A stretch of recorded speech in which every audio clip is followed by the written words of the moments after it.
केवल यादव जाति की बात है।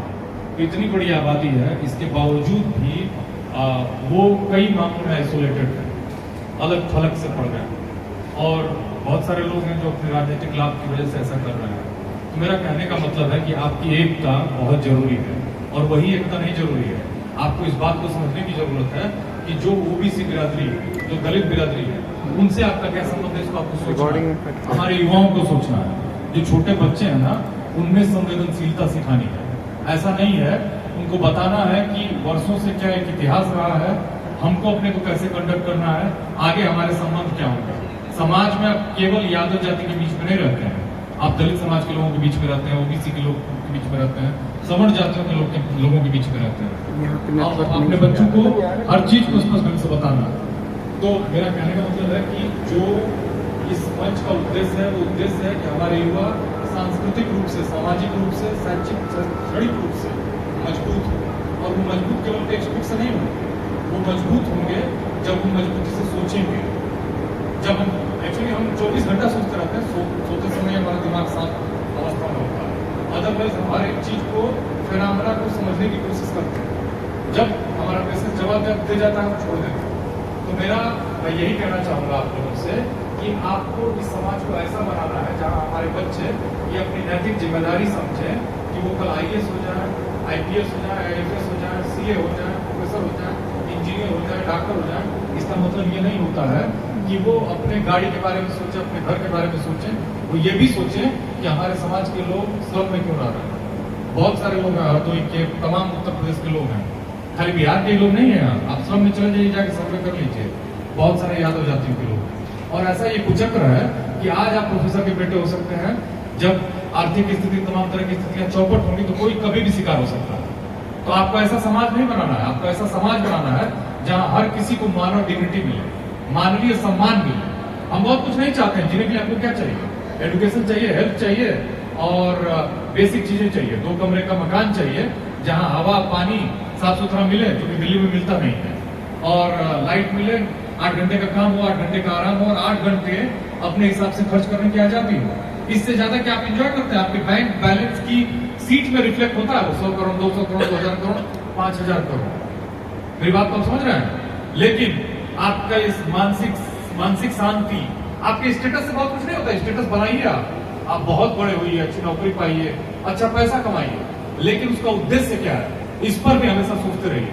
अगर आप एक बच्चे को शुरू से संवेदनशील बनाते हैं तो वो नारायण गुरु होगा, महात्मा फुले होगा, मुलायम सिंह यादव होगा। मेरी बात को आप समझिए, क्योंकि उसको ये सामाजिक जो समाज से संघर्ष करके आया है ना, जिसने 1-1 रुपए की कीमत समझी है, वो लोगों के, जब आप कहोगे मन से कि वो इटावा से आया, मैनपुर से आया, तो समझेगा कैसे आया। समझ रहे मेरी बात को? तो इस बात को आपको समझना है कि आपके IAS हो जाने से, आपके CA हो जाने से, आपकी नौकरी पा जाने से दूसरों के जीवन में कितना परिवर्तन होता है, ये बहुत महत्वपूर्ण है। इस शैक्षिक मंच को आप इतना बड़ा करिए, और इसमें यही नहीं, आप इसकी कई विंग्स रखिए, केवल यादव समाज से नहीं, आप सबको जोड़िए। और याद रखिएगा, जब जातियों का विकास हुआ, मनुस्मृति कहती है कि 2nd सेंचुरी BC से लेकर 2nd सेंचुरी AD में जातियों का विकास हुआ। अदरवाइज जो जातियां थी वो कर्म से निर्धारित होती थी, वर्ण और जाति में यही अंतर है। एक्चुअली जो पढ़ लिख सकता था, सोचता था, वो ब्राह्मण था।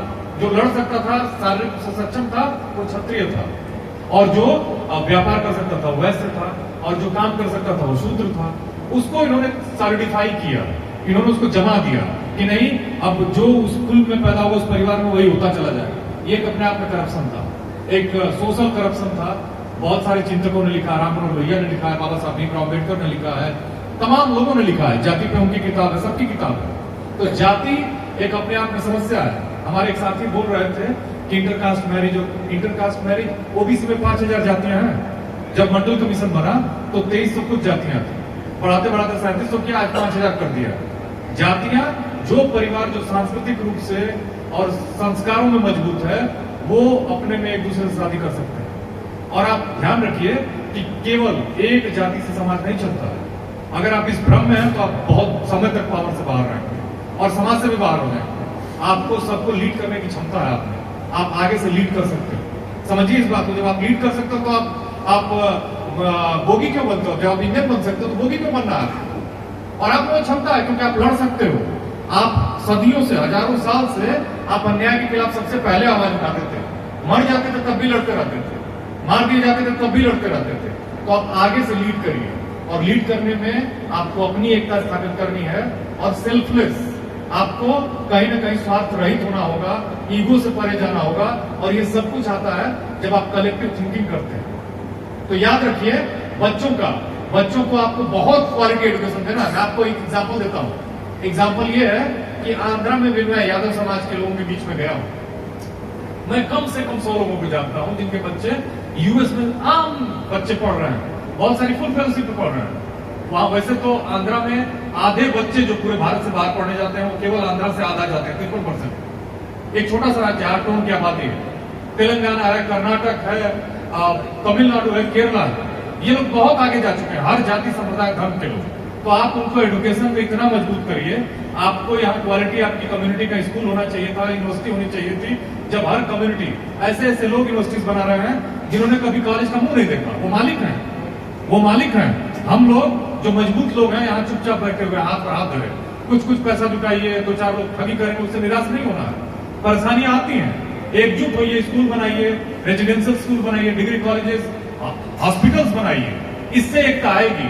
यहाँ सभी परेशान हैं क्योंकि बेसिक स्ट्रक्चर है ही नहीं। क्या नहीं है?